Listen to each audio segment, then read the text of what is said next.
Hey, what's up, ma gang de jaseux amateurs de cinéma? Encore une fois, Johnny le jaseux pour un autre jason ciné, le 41e.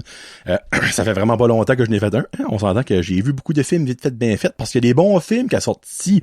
Aujourd'hui, je vous parle du film, dans le fond, de la bande-annonce à la fin de Ghostbusters Afterlife. Un film que j'ai comme pas mal hâte de voir, vous m'en direz pas. Je vous parle aussi des films Snake Eyes. Là, c'est G.I. Joe Origin Story. C'est Snake Eyes le nom du film, on s'entend, on n'ira pas que le flafla.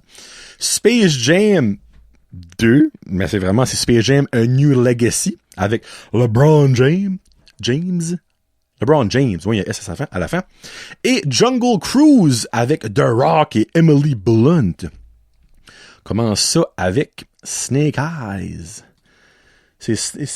Hey, ça me tanne, faut que je vous le dise. C'est Snake Eyes, il me semble que c'est A G.I. Joe Origin Story. C'est comme un long goddamn de titre, mais c'est rien que Snake Eyes, ça veut dire. C'est juste G.I. Joe Origins. Et voilà. Dans le fond, si vous comprenez pas encore le concept, c'est que c'est un personnage de G.I. Joe, Snake Eyes. Et je lui donne... Là... Vous mentirez pas, le film m'a mangé de la merde, ok? Comme niveau critique, le plus fun, je vais aller voir sur Rotten Tomato comment c'est rendu, mais ça... Le monde a pas beaucoup aimé ça. Puis honnêtement, c'est... Moi, je vais pas dire ma note tout de suite, mais c'est l'affaire, c'est que moi, niveau G.I. Joe, je connais ça, mais je suis pas un expert. Mais il y a beaucoup de monde qui est des méga fans de G.I. Joe, puis ils ont moins aimé ça parce que, I guess que l'origine serait pas la même, puis il y a des personnages qu'ils aimaient pas, qui c'était... En tout cas, vous comprenez? So, il y a 37% niveau critique sur Rotten Tomato, 74% niveau audience, which honnêtement c'est le monde qui le voit, c'est ça qui devrait carrer. Puis sur IMDb, 5.7 sur 10 sur 4782 reviews. C'est ça, hein? Mais regarde, moi, c'est mon opinion à moi, là. Moi, je vais lui donner un 3.5 jaseux sur 5. Quand même bon, là. On s'entend. So, basically, c'est l'origine de Snake Eyes. Scène d'action excellente. Il y a beaucoup de samouraïs et, pas de d'épée parce qu'au niveau asiatique, c'est samouraï. Dans Snake Eyes, des scènes en moto qui sont vraiment bien filmées. La caméra bouge beaucoup des fois. Des fois, tu perds l'action parce que la caméra bouge. Puis aussi, je trouve que des fois... je sais pas si c'est juste moi puis je commence à être un petit peu beaucoup pas mal critique sur comme les films en voyant beaucoup là. La manière qu'ils frame des fois c'est weird comme il y a un bout un des personnages il frame sa belt comme pis ça monte pourquoi t'as pas commencé sur sa face comme il y avait pas rien à voir. Tu sais, je dis pas exemple, il arrive un nouveau couteau ou déjà des Ninja Stars, ben, il y avait une belt, puis là, ça montait, puis là, on a vu le gars, puis le frame est resté sur le gars. C'est juste ça. Mais moi, j'ai vraiment aimé l'action, j'ai vraiment aimé l'histoire. Oui, je vous mentirais pas que je connais quand même un petit peu Snake Eyes. Snake Eyes, en fait, qui parle jamais. Mais là, le film est 2 heures, puis il parle tout le temps. C'était un petit peu weird. Quelque chose d'autre aussi que j'ai moins aimé. Il y a d'autres personnages de G.I. Joe quand on m'a embarqué là-dedans. Il y a la baronesse, qui est une des méchantes. Puis après ça, ben, il y a un autre, et là, excuse-moi, il y a, de la femme, Scarlett. Il arrive, ouais, comme sur le tas. Comme t'as pas aucune explication c'est qui. Je comprends. Regarde, moi, je savais c'était qui. Pour connaître un petit peu background de G.I. Joe. Mais quelqu'un qui a aucune idée c'est qui, c'est comme, c'est qui elle? Pourquoi elle est. Ben évidemment, il parle de Cobra qui est comme des mauvais dans le fond de G.I. Joe tout court. C'est supposé être une trilogie. Je sais honnêtement pas comment ça va faire au box-office. Tu sais, si ça fait au box-office, je sais pas si Henry Golding va continuer à faire ça. Parce qu'à la fin, il y a une mid-end credit qui clairement ouvre la voie pour un 2 avec un nouveau méchant. Ça, on pouvait voir ça venir à 100 000 à l'heure, là. Dans les histoires de Snake Eyes, on sait ce qu'il y a de méchant, puis en tout cas, tu sais, genre, il est gentil au début, puis comme, non, lui, il est pas supposé d'être gentil, puis évidemment, ben, à la fin, il est méchant. Tu sais, c'est comme, en tout cas, je dis pas c'est qui, mais vous pouvez venir voir ça à 100 000 à l'heure. Moi, j'ai aimé l'action, j'ai aimé vraiment comme les scènes, je sais pas, je trouvais pas que c'était si pire que ça. Sur 3.5 jaseux, moi, c'est ma note. Je vous suggère, si vous aimez les films d'action, pis surtout les bonnes scènes de combat, vous risquez d'aimer ça. C'est ça. Tu sais, moi, je peux pas planter le film, j'ai pas trouvé ça pourri. Moi, j'étais entertainé. Ça passe assez vite. Il y avait vraiment des bons bouts. Ben, c'est ça. Et voilà. Prochain film, Space Jam, A Legacy. Nouvelle, comment on dit ça, Legacy en français? C'est pas une légende, ça serait Legend. Comment on dit ça? L'agacé? Une nouvelle Lagacé. Je sais pas comment dire Legacy. Je sais pas ce que Legacy est en français, for some reason. Ça, je lui donne un beau 2 jours sur 5. Christina Aguilera. Premièrement, une maudite chance que LeBron James a devenu multimillionnaire au basketball parce qu'il aurait clairement pas devenu multimillionnaire niveau acteur. Parce que Titi qui est pas fort. Hein? Niveau émotion, niveau acting, hein, il est meilleur à faire des dongs, on va mettre ça de même. Ça, là, c'était pourri, là. C'était ça, là. Ça vaut à peine de le voir pour voir comme un mauvais qui est. Tu te dis au moins, comme c'est le fun. C'est pas un surhomme, il est mental au basketball, mais niveau acting, c'est une personne comme les autres. So basic.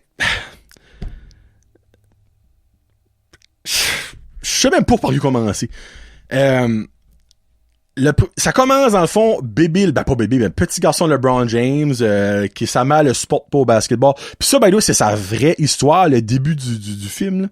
Sa mère le supporte pas, elle va l'apporter à sa game de basketball, mais comme elle la watch pas. Là, son coach, dans le fond, il sait comment il y a beaucoup de potentiel, puis il essaie de le mettre sur terre comme vedette, which qui arrive.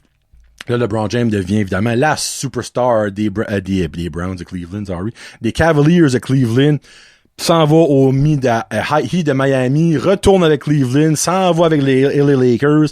Puis ben là, évidemment, il devient papa. Il est vraiment papa dans la vie, mais je pense pas que c'est ses vrais enfants. Honnêtement, j'ai pas fait de grande recherche là-dessus parce que niveau enfant de LeBron James, m'en contre coller, c'est pas mal. Puis ben, lui force genre ses kids à être bon au basketball, puis ils ont du talent, mais il y a de ses enfants, lui, qui aiment beaucoup plus la technologie, créer des jeux vidéo, puis tout ça. Puis ben ça tourne un petit peu là-dedans. Il y a Don Cheadle, qui est un excellent acteur, qui là-dedans, je ne sais pas pourquoi il a accepté de faire ce rôle-là, et Algie, c'est un algorithme. Tu sais, dans le niveau ridicule, pourquoi pas aller là-dedans? Souvent ça, Don Cheadle, qui est un algorithme, donc il n'est même pas une vraie personne, c'est un algorithme, puis il pitch avec Warner Brothers, un programme que LeBron James pourrait genre backer. LeBron James va à la présentation. La présentation ne va pas vraiment bien, puis LeBron James rit un petit peu de ça. Et Algie, l'algorithme, est pas content. Et kidnappe le garçon à LeBron James pour leur faire un duel, une game de basketball. Ça fait que si que LeBron James gagne, il reprend son garçon et Algie le laisse tranquille. Si Algie gagne, tout le monde qui est dans l'algorithme reste dans l'algorithme forever and ever and ever. Ce rate-là, c'est comme palpitant comme aventure, on s'entend? La game de basketball à la fin est way trop longue. Ça dure comme 1 heure, comme Jésus-Christ. Le film est quasiment 2 heures. Et c'est pas du basketball. Moi, c'est ça qui m'énerve. Il y a un bout de c'est 1057 à 76. Comme, ils font des points, t'as des bonus rounds, t'as des genres de... Non, c'est pas... Pourquoi tu peux pas juste jouer au basketball? Comme, ça aurait été bon, comme dans, basically, Space Jam 1 avec Michael Jordan. Juste une game de basketball à la fin entre les méchants. Là, t'as l'enfant de la Goon Squad. Pis ils sont pas bien faits, la Goon Squad. T'as Anthony Davis là-dedans qui, comme genre, personnifie un des personnages. T'as, il y a 3 stars de la NBA puis 2 femmes de la WNBA, que je connais pas plus que ça, c'est Anthony Davis, c'est ça que j'ai reconnu. Les 2 autres gars, je me rappelle même pas de leur nom. La fête est pas bonne.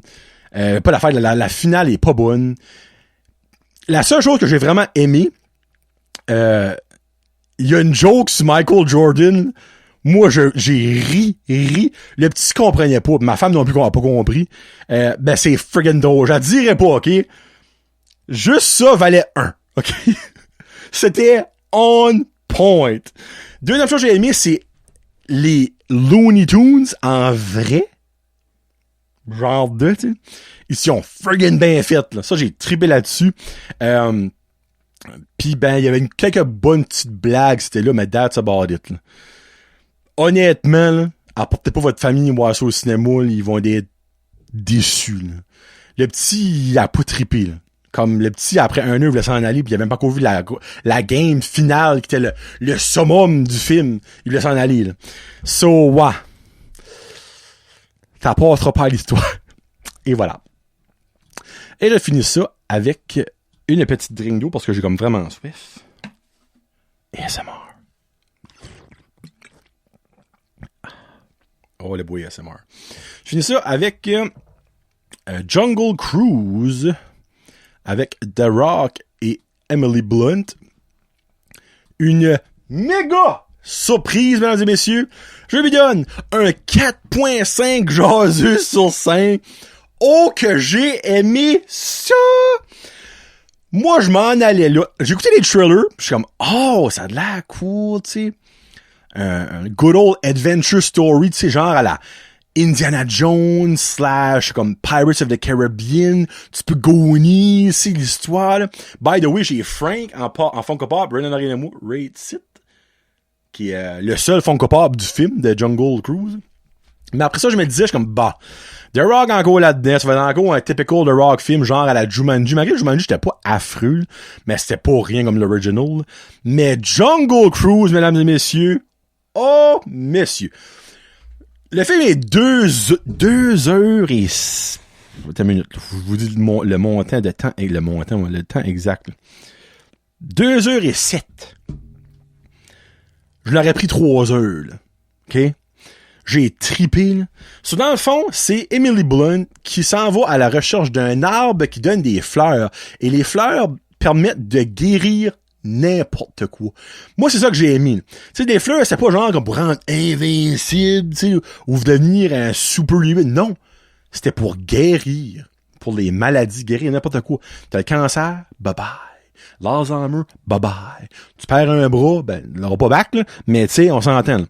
So, elle s'en va en Amazon pour chercher ça parce qu'elle a trouvé une arrowhead qui est le morceau qui active l'arbre. Parce que l'arbre est disparu à cause de...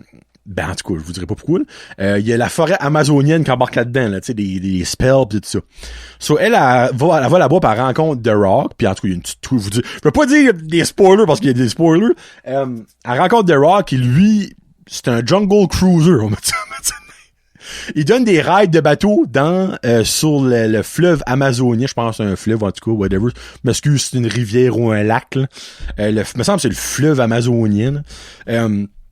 Puis ben, right au début, il y a des dad jokes, mais comme j'ai ri là, je riais à cœur. C'est comique, c'est bien fait, c'est beau, c'est parfait, ok? Comme moi, j'ai trippé sur ce film-là. Pourquoi j'ai pas donné 5? Parce que j'essaie de garder mes 5 pour les affaires exceptionnelles, ok? On va mettre ça de même, là. Mais comme si c'est comme 4.8, 4.9, là. Vous l'aurez pris plus, on va mettre ça de même. J'essaie de pas rentrer comme dans les détails, parce à la moitié du film, ok, il y a une twist. Mais, sincèrement, là, ok, je me rappelle pas la dernière fois qu'une twist m'a pogné de même. Jamais et jamais je me suis douté de ça. OK? Ça arrive, je suis comme what? Comme moi je suis dû à comment je peux dire ça? Comme je dis souvent dans mes films d'horreur ou les suspense, je colle les sauts non-stop, OK? Moi, souvent les films, je peux caler la fin au début. Les twists, je peux les voir venir.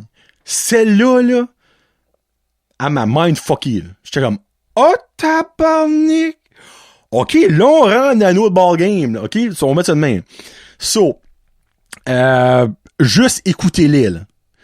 Ça vaut le 40$ sur Disney Plus si vous êtes une famille, mais je vous supplie d'aller supporter le cinéma Apollo à Bathurst ou le cinéma de votre région pour les garder en vie, pour que vous pouvez voir d'autres bons films dans les cinémas et manger du bon popcorn. Mais honnêtement, si que le niveau monétaire, c'est rough dans les mains, puis vous êtes une famille de 3, 4, whatever, ben garde, louez-les sur Disney Plus, écoutez-les sur votre gros screen, écoutez ce film-là. C'est comme un des greatest adventure stories que j'ai vu dans les derniers comme 10 ans, là. Pas encore, là. J'espère qu'ils vont recommencer à faire des films de même. Des films que tu t'embarques de l'aventure. Moi, je filais comme si j'étais dans le bateau avec The Rock et Emily Blunt. Il y a des jokes partout. Il y a des petits sauts que tu peux caler, là. Mais comme, c'est freaking bon, là. Je peux pas vous dire plus que ça. Vous allez adorer ça.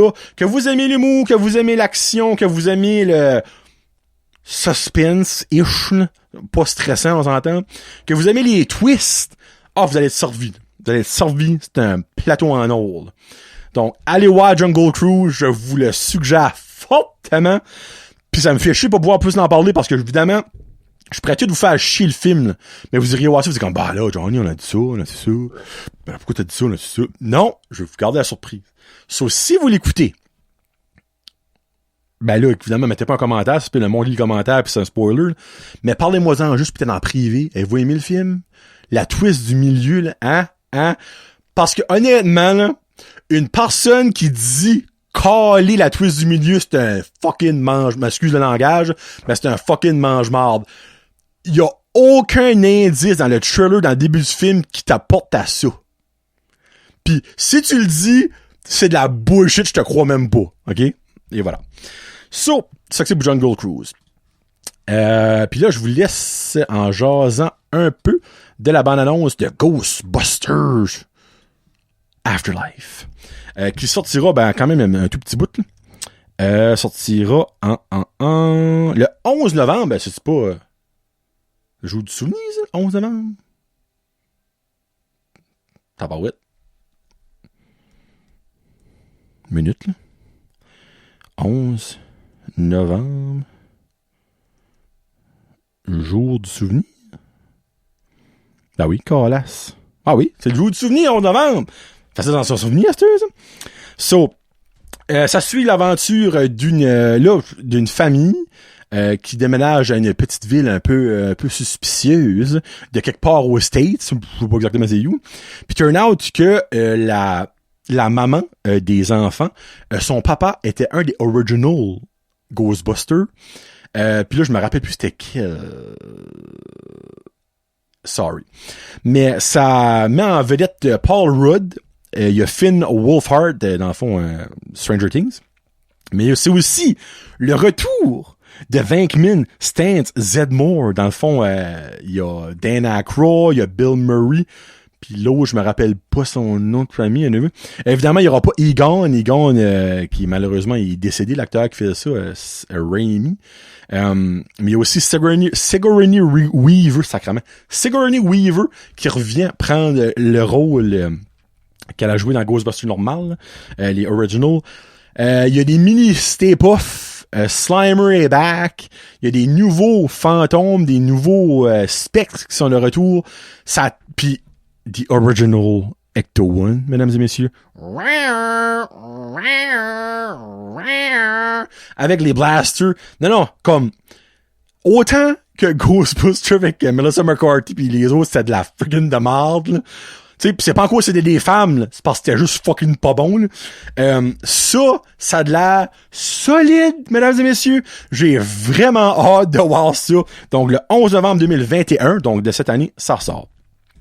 Bon, prochaine review, mesdames et messieurs, sera probablement dans une semaine ou deux, de Suicide Squad. Je vais voir ça vendredi. J'ai hâte, c'est un moyen temps, parce que ça a de l'air que c'est retardément bon. Ça se sortit sur Rotten Tomatoes à 100%. Là. T'arrives pas souvent, ça, OK? So, présentement, moi j'enregistre le mercredi avant que ça sorte.